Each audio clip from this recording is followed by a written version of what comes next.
Hello friends, आज आप discuss करशू basic electronics में जो આપણો ઓહમ્સ લો બરાબર જે મેઇન જેના ઉપર આખું આપણું બી સબ્જેક્ટ ડિપેન્ડ છે. V is equal to IR. It is called ohm's law. બરાબર, voltage is equal to current into resistance, તેને ઓહમ્સ લો કહેવામાં આવે છે. અહીંયા તમે ગ્રાફમાં જોઈ શકો છો મિત્રો કે એક્સ એક્સિસ ઉપર કરંટ છે અને વાય એક્સિસ ઉપર વોલ્ટેજ છે. અને ગ્રાફ કેવો મળે છે? લિનિયર બતાવ્યો છે. દેખાય છે? એક્સ એક્સિસ ઉપર કરંટ, વાય એક્સિસ ઉપર વોલ્ટેજ. કારણ કે બે V is equal to IR છે, એટલે વી વધશે તો કરંટ એ શું થશે? વધશે. એટલે ગ્રાફ કેવો મળે છે? લિનિયર મળે છે. હવે જો વાહકનું તાપમાન અચલ રહે તો વાહકના બે છેડા વચ્ચેનું વીજ દબાણ એટલે કે વોલ્ટેજ અને તેમાંથી પસાર થતા વિદ્યુત પ્રવાહ એટલે કે કરંટ આઈનો ગુણોત્તર અચલ રહે. બરાબર, જો તેનું ટેમ્પરેચર સેમ હોય તો વી ઇન્ટુ આઈ એનો જે મલ્ટીપ્લાય છે તે કેવું મળે છે? તો કે કોન્સ્ટન્ટ મળે છે. Okay, at a constant temperature, the ratio of voltage and electrical current flowing through fixed linear resistance remain constant. એટલે કે V upon I બરાબર is equal to constant. The constant is known as resistance. R ને તમે કરતા બનાવો મિત્રો તો R બરાબર શું થાય? V upon I. જે લિનિયર ગ્રાફ મળે છે, voltage is equal to current into resistance. બરાબર છે મિત્રો? બરાબર, આને કહેવાય છે ઓહમ્સ લો. Most IMP. બરાબર, ત્રણ વસ્તુ તમને આવડી જાય: વોલ્ટેજ, કરંટ અને રેઝિસ્ટન્સ. એટલે બધી વસ્તુ આખા બી સબ્જેક્ટમાં આપણને આવડી જશે.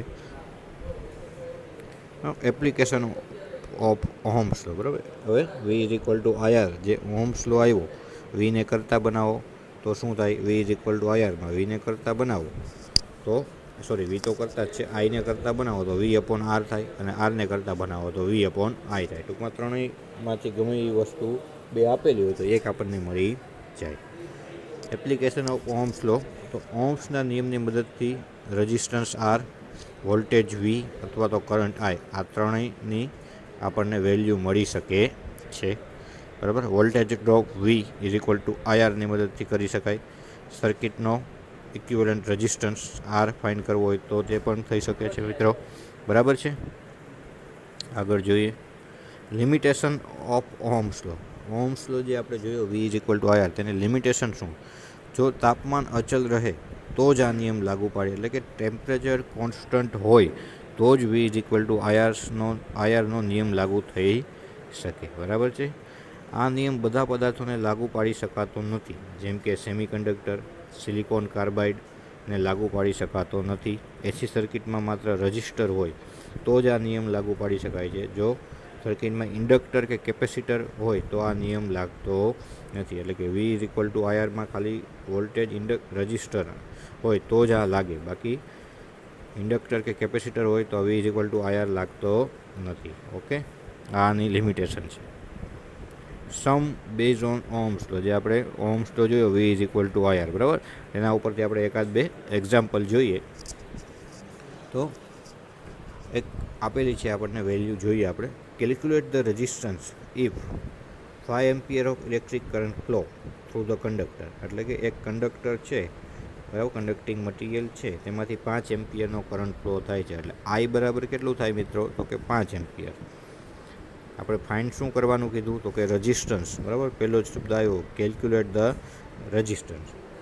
Having potential difference between 2 point is equal two 15 volt. એટલે વોલ્ટેજ કેટલા આપ્યા છે? પોટેન્શિયલ ડિફરન્સ એટલે વોલ્ટેજ 15 આપ્યા છે, કરંટ 5 આપ્યો છે. બરાબર, કરંટનો યુનિટ છે એમ્પિયર, વોલ્ટેજનો વોલ્ટ. રેઝિસ્ટન્સ તમારે ફાઇન્ડ કરવાનો છે. તો ઉપરનું આપણો ohm's law V is equal to IR, એમાંથી આરને કરતાં બનાવવો પડશે મિત્રો. એટલે વી અપોન આઈ, 15/5 એટલે રેઝિસ્ટન્સ કેટલો આવ્યો? 3 ઓહમ. બરાબર છે? બીજો એક આપણે એક્ઝામ્પલ જોઈએ મિત્રો. If the resistance of electrical iron is 48 ohm. Resistance કેટલો આપેલો છે? 48. And electrical current is 5 ampere. I કેટલો આપેલો છે? તો કે 5 એમ્પિયર.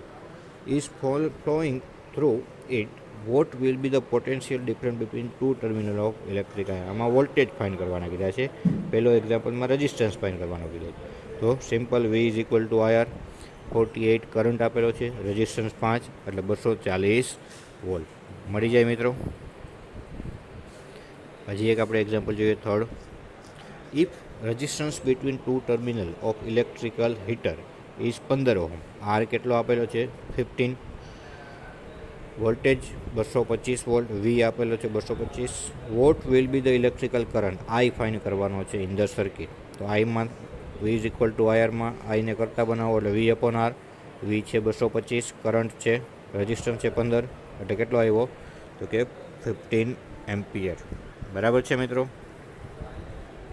તો આપણે ત્રણેય વસ્તુ એક એક વાર ફાઇન કરીને જોઈ, વોલ્ટેજ, રેઝિસ્ટન્સ અને કરંટ.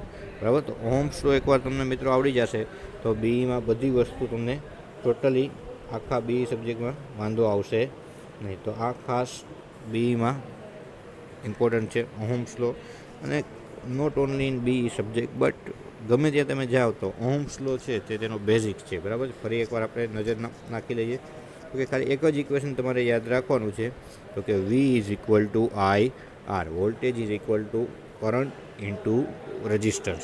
ક્યારે આ નિયમ લાગુ પડશે તો કે ટેમ્પરેચર કોન્સ્ટન્ટ હોવું જોઈએ અને સર્કિટમાં ખાલી રજિસ્ટર જ હોવો જોઈએ. જો એમાં ઇન્ડક્ટર કે કેપેસિટર હોય તો આ નિયમ લાગુ પાડી શકાતો નથી. એટલે કે વોલ્ટેજ જેમ વધશે એની સમકક્ષમાં કરંટ પણ વધશે. એટલે ગ્રાફ કેવો મળે છે આપણને એકદમ લિનિયર મળે છે. બરાબર. એની એપ્લિકેશનમાં તો કે એપ્લિકેશનમાં વોલ્ટેજ, કરંટ અને રેઝિસ્ટન્સ બરાબર 3 છે, એમાંથી 2ની વેલ્યુ આપેલી હોય તો ગમે એકની વેલ્યુ ફાઇન્ડ કરવાની કીધી હોય તો આપણે ઇઝીલી ફાઇન્ડ કરી શકીએ મિત્રો. લિમિટેશન તો કે હમણાં જો બોલ્યો તો કે એસી સર્કિટમાં ઇન્ડક્ટર કે કેપેસિટર હોય તો આ નિયમ લાગુ પાડી શકાતો નથી, અને સેમિકન્ડક્ટર મટીરિયલમાં એમાં પણ આ નિયમ લાગુ પાડી શકાતો નથી.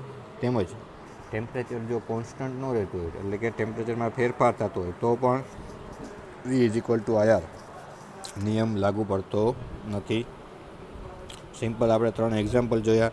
પહેલામાં રેઝિસ્ટન્સ ફાઇન્ડ કરવાનો હતો, વોલ્ટેજ અને કરંટની વેલ્યુ આપેલી હતી એટલે આરને કરતાં તમે બનાવ્યો એટલે વી અપોન આઈ થયું મિત્રો, એટલે આર મળી ગયો. સેકન્ડ એક્ઝામ્પલ આપણે જોયું તેમાં તો કે કરંટ અને રેઝિસ્ટન્સની વેલ્યુ આપેલી હતી, V is equal to IR આપણે ઇક્વેશન મૂકેલું. બરાબર છે. એટલે વેલ્યુ મૂકી એટલે વોલ્ટેજ આપણને મળી જાય. એવી જ રીતના ત્રીજો એક્ઝામ્પલ આપણે જોયો જેમાં વોલ્ટેજ અને રેઝિસ્ટન્સની વેલ્યુ આપેલી હતી મિત્રો. કરંટ ફાઇન કરવાનો હતો, કરંટમાં કરતા બનાવો આઈ ઇઝ ઇક્વલ ટુ વીઆર. બરાબર. એટલે આઈની વેલ્યુ આપણને મળી ગઈ છે મિત્રો. બરાબર છે. તો આવી રીતના આમાં આપણે ત્રણેય વસ્તુ જોયેલી છે. ઓકે. વોલ્ટેજ કઈ રીતના ફાઇન કરી શકાય, કરંટ કઈ રીતના ફાઇન કરી શકાય અને રેઝિસ્ટન્સ કઈ રીતના ફાઇન કરી શકાય. બરાબર છે. Ohm's law is basic fundamental of electrical and electronics. બરાબર. આખું તમે એમ કહી શકો કે ઇલેક્ટ્રિકલ અને ઇલેક્ટ્રોનિક્સનો બેઝિક ફંડામેન્ટલ છે તે શું છે? ઓહ્મ્સ લો છે. એકદમ સિમ્પલ છે મિત્રો. V is equal to IR. ખાલી એક જ ઇક્વેશન તમારે યાદ રાખવાનું છે, તેના ઉપરથી બધી વસ્તુ વોલ્ટેજ, કરંટ, રેઝિસ્ટન્સ તમને મળી જાય છે મિત્રો. બરાબર છે. તો કે એક આ જે 2 પોઈન્ટ છે એ ખાસ યાદ રાખવાના. ટેમ્પરેચર કોન્સ્ટન્ટ હોવું જોઈએ તો જ, જો ટેમ્પરેચર ચેન્જ થતું હોય તો આ નિયમ લાગુ થતો નથી. અને બીજું તો કે એની લિમિટેશન તો કે સર્કિટમાં ઇન્ડક્ટર, કેપેસિટર હોય તો પણ આ નિયમ લાગુ પડતો નથી મિત્રો. બરાબર છે. ઓકે. તો થેન્ક યુ વેરી મચ.